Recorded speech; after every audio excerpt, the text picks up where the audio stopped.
Am I the a-hole stories? Am I the a-hole for banning my friend from using my pool because of what she said? 11 years ago, my 34 sister/brother-in-law/dad died, leaving me guardian to my 2 nieces, then 5 and 3. My dad left me his house, so we moved there. The kids settled in the school quickly and made friends. This woman, Susan, 45 female, was particularly good at making sure the kids and I were included in events, but she seemed a bit off. She kept telling me how lucky I was to have such a nice house. I pointed out that I only inherited it as 3 members of my family died, but she laughed and called me sentimental. Huh? She also loved to organize events at my pool, but she always made out that she was the host, taking charge, making me feel like a stranger in my own house. Our youngest daughters share a birthday, so they generally share a pool party. 6 months ago my boyfriend, Rick, 35, moved in. I've known him as a friend since before my sis died, and the girls think of him as their favorite uncle, but we recently got together. A few months after he'd moved in, Susan texted me saying there were rumors about Rick and my oldest Eve, now 16. Susan said he'd acted inappropriately towards Eve. I asked Eve about her day. When she realized there'd been gossip, she burst into tears saying she hated this village as no one wanted you to be happy. She said as they walked down the high street, he'd given her a side hug and kissed her on the top of her head. She said it made her feel like she had a dad for the first time in her life, and now the moment was ruined. Susan texted me later asking what I'd done, and I told her to drop it. But she kept texting me, saying I was too young to see how he was manipulating me. She suggested he was grooming my daughter. I told her to stop again, but she didn't, so I blocked her number and unfollowed her on all social media. Other friends sent me screenshots of where she'd posted to friends that he was a threat to children and I was an enabler. Then a few days ago, I bumped into Susan. She was all smiles, telling me which date suited them best for the party, and how all the village were looking forward to it. I said that due to COVID, no pool parties were happening, and even if there were, surely as a mother she wouldn't want her kids to attend a gathering where a threat to children and his enabler were present. She said she didn't know what I meant. I said I could show her some screenshots if it would help.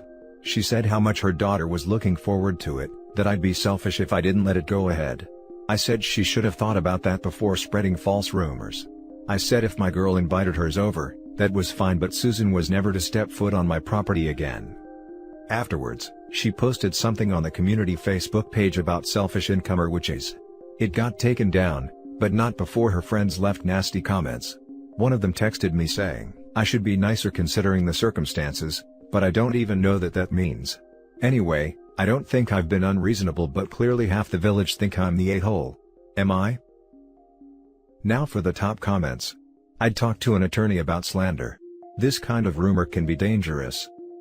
We're thinking about that. But thank you. I think you should really consider it. These charges could become very serious and hurt both your niece and your boyfriend. If you are ahead of it, you can make sure the damage is minimal. This woman has already shown she doesn't care how far she has to go.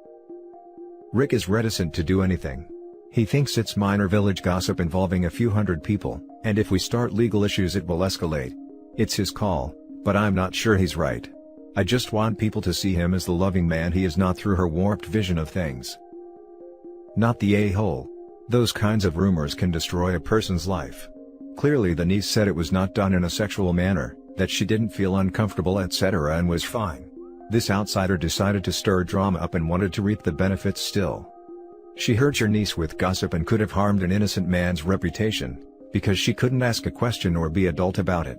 She also started drama on social media for it as well. It's total BS. You've every right to ban someone like her. If the wrong person heard her unjustified rumors, it could have done a lot of damage. Not the a-hole. Steer clear of Susan and her drama. There is no winning with her and she will just drag you and the kids through the mud. You did a good job ending things. Keep those boundaries up. Thank you. I was shaking after. I hate conflict. Update. Well, that blew up. Thank you for the awards, I really appreciate them. I'm trying to go through all the comments, but sorry if I don't reply. 1. Rick and I will get legal advice and then decide what to do. 2. Friends seem to think Susan has damaged herself more than me. People have always given her leeway as she does do loads in the village, and she is married to a total crap. But her post about incomers has offended loads of people, anyone who wasn't born here, and stirred up lots of ill feelings. 3. For those of you who say we should move, I have thought about it. But we can't really for 2 years until we get to a good point in the girl's schooling. It's under consideration. 4. I'm going to message the one who told me to be nicer considering the circumstances because I genuinely don't get what she means. 5. For those asking about my use of village, in the UK that's what we call places smaller than towns. Not sure what the precise geographical definition, you just know. It's not that usual to have an indoor pool in the UK, so I think that's why she's so obsessed with it. 5. I have thought about sending her a picture of me in the pool drinking a cocktail with a raised finger, but I think I would be the a-hole then and it's probably not worth the hassle. Now for the next story.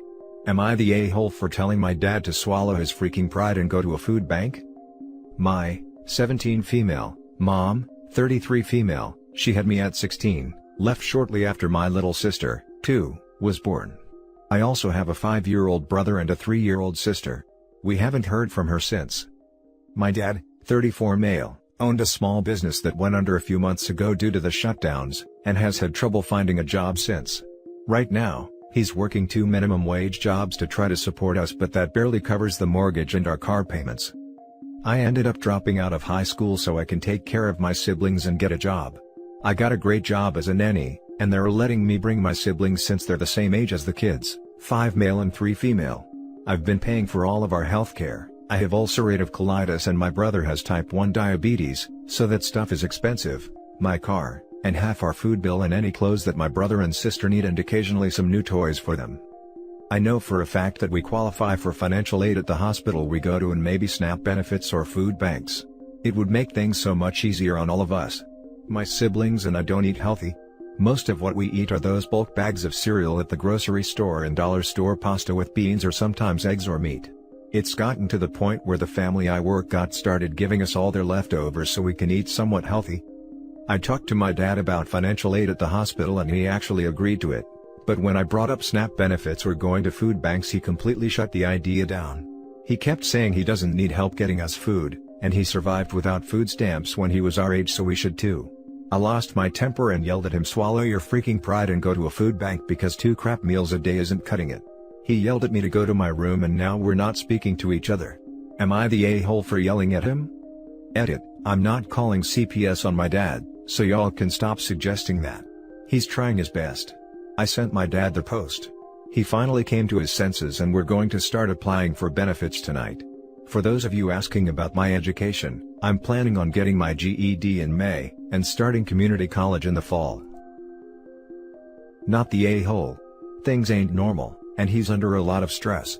Likely hates feeling you already had to drop out of school, and that he's not cutting it as a man. But he's got to get past it, and maybe this was the kick in the butt he needed. Edit, so proud of you and your dad for taking one hard step after another. Glad he decided to accept some help, wish you both the best. He's let her drop out of school to be a co-parent and refusing to take assistance? That's such BS. OP I feel really sorry for, but she needs to tell dad she's going back to school if he's such a proud man and can do it himself. Yikes. Not the a-hole. You're right, it's just his stupid pride. You're sacrificing a lot for your family right now before you're even a legal adult. The least you deserve is some decent meals. I'm heartbroken for any parent in the situation he's in. But he needed to have it pointed out to him that it's pretty silly for him to think that letting his kids go without food/nutrition and education leaves him with more pride than using the social safety nets that he pays into out of each paycheck. He's making life harder for all of his kids, especially OP, unnecessarily. Not the a-hole. The social safety net exists for a reason. Plus, the pandemic is still going on. Things will be different when we are past all this, and he might be able to find what he needs in terms of work. And hopefully you can return to school. You've put your whole future on hold for your family. You're risking more than his pride is worth. I'm planning on getting my GED and going to college to be a nurse practitioner once things calm down. Next story. Am I the a-hole for continuing my tradition of taking my kids out to dinner even though I remarried and have stepchildren? I'm 36 years old and a father of 2. My kids are 15 and 13. I was high school sweethearts of sorts with their mother, and it was just your common case of 2 kids getting married way too young and not knowing what everything entailed. All in all, we divorced by the time I was 28. My ex and I are on good terms and we do a nice job at co-parenting even though we are not together. I live 2 towns over from her, About a 15-minute drive. So the kids stay with me every Friday to Monday. 4 years ago, I met my current wife. We got married a year and a half ago and now she and her 2 kids live with me. Her boys are 9 and 7. I get along with her kids, and I try to do all I can for them since their dad isn't a great guy. The house sometimes gets a little crowded when my 2 kids are over, but mine spend a lot of time in their rooms. Since my kids were little, I've always enjoyed taking them out to eat every other Friday. It's a tradition I've continued since. My kids really enjoy this time together, and it really helped us all deal with the divorce. Now that I'm remarried and sometimes get busy, these dinners aren't always on Friday nor are they as frequent as every other week. But once or twice a month I make sure my kids and I go out to eat. My wife has always been cool with it, at least until somewhat recently. To be clear, I go out to eat with my wife and the 4 kids a lot.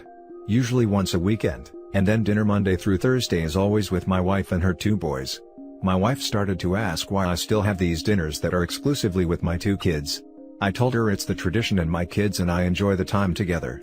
She said since I'm remarried and have stepchildren, there shouldn't be any more me and my kids' dinners. I told her that we all go out to eat together way more frequently than I go with just my kids, and that we go out less than we used to before I got remarried, so I'm compromising a bit. She still insists that it's wrong to take my kids out to dinner where we pretend I don't have a new wife and 2 stepchildren. I don't know where she got that from, but that's what she said. Now for the comments. Where we pretend I don't have a wife and 2 stepkids. Not the a-hole, that's not what you're doing. It's so important for kids in blended families to feel they are still valued and still get one-on-one time. Especially given the age differences here, teenage children have different topics they care about and need different attention. Doing things with your children from your first marriage alone sometimes does not invalidate the other time you spend with your wife and stepchildren, and she should be understanding that you have multiple priorities since she does as well. Not the a-hole. It's even important to do one-on-one things with your kids in a full bio family. If she is adamant you cut out doing things with just your bio kids, then to make it fair you shouldn't do anything with just your bio kids when yours aren't there. All for one and one for all and all that crap. Not the a-hole. You already spend plenty of time with your wife and your stepchildren, and you spend time with them plus your 2 bio kids as well, so really what she's asking you to do is stop spending quality time with your bio kids full stop. That's unreasonable. You get plenty of alone time with your stepkids, I'm assuming, during the week, but you're not allowed to spend any alone time at all with your bio kids? Your wife is being unreasonable. I would pick this hill to die on. If you choose to stop or phase out your dinners with your bio kids, they will notice and they will resent you. Don't let her insecurity damage your relationship with them. Yeah, I've figured she might be a little insecure. I don't know why at all. She doesn't seem to love the idea that I've had a family before her, though she does have 2 kids herself. Hi, product of a broken home here. Let me start with not the a-hole, not the a-hole, not the a-hole, not the a-hole, not the a-hole. You're not being selfish, rude, inconsiderate, a jerk, or anything like that. You're carrying on a tradition that existed previously to maintain a relationship and create a semblance of stability in your kids' lives. You mentioned you do plenty of things with wife number 2/stepkids every week and quite often with all 4 kids. By her logic, birthdays aren't allowed to happen anymore, or Mother's Day/Father's Day. Don't do anniversaries either. You don't want anyone to feel excluded, ever. Everyone has to be included for everything, always. Ha ha ha, thanks, you sound a lot like some people I'm friends with on Facebook. Now for the last story. Am I the a-hole for not spending enough time with my kids after my husband died? My husband died a few months ago when a drunk driver hit him. We have 4 kids, a 4th grader, 3rd grader, 2nd grader, and 1st grader. 4 kids is a lot of kids, but together, my husband and I managed without needing help outside of the school offered after-school care. Now that it's just me with 4 little ones, I had to hire a nanny to make sure the kids get to after-school activities and grief counseling. I have my dream job. Without giving too many details and identifying myself, my schedule is where I work 10+ hours for a few months, then I have 2 months or so off. I am always available in the morning and have weekends off. I always make the kids breakfast and drop them off at school. When I'm working, I'm not usually home for dinner. I do meal prep and essentially all the nanny has to do is pop something in the oven. I try to be home for bedtime. I probably miss 2 or 3 bedtimes a month. But my in-laws have been telling me that I am a bad mom. Now that my husband is dead, I need to be home more. My kids are handling the death pretty well from what I've seen and what their counselor has told me. When I'm not working, I spend as much time as possible with my kids. I plan fun adventures and have game nights and things like that. We have a great relationship. My in-laws want me to quit my job. Financially I can do that, because of life insurance and my saving from my high-paying job, but I don't want to. I love my job, it's very fulfilling and I'm doing what I dreamed of doing as a kid. I feel I can do that and care for my kids. Am I the a-hole for not quitting my job and hiring a nanny to help me care for my kids?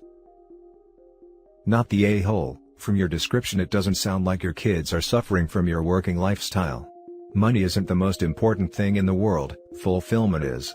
Your kids will suffer more if they have an unhappy parent at home versus a hardworking and active parent. Your in-laws are probably still in mourning and looking at a person to put their anger towards. And try to spend one-on-one time with each kid. Affected for the one night a week, with each kid for half an hour later bedtime where you do something low-key together, making the next day meal prep, or a puzzle. Time to know each other as individuals. The extra half hour before bed is a great idea. I do make sure they get one-on-one time, but I do worry it's not enough. Thanks for the suggestion. If you were their daddy, literally no one would think twice about you going back to your job. Keep that job you love, keep spending time with your kids.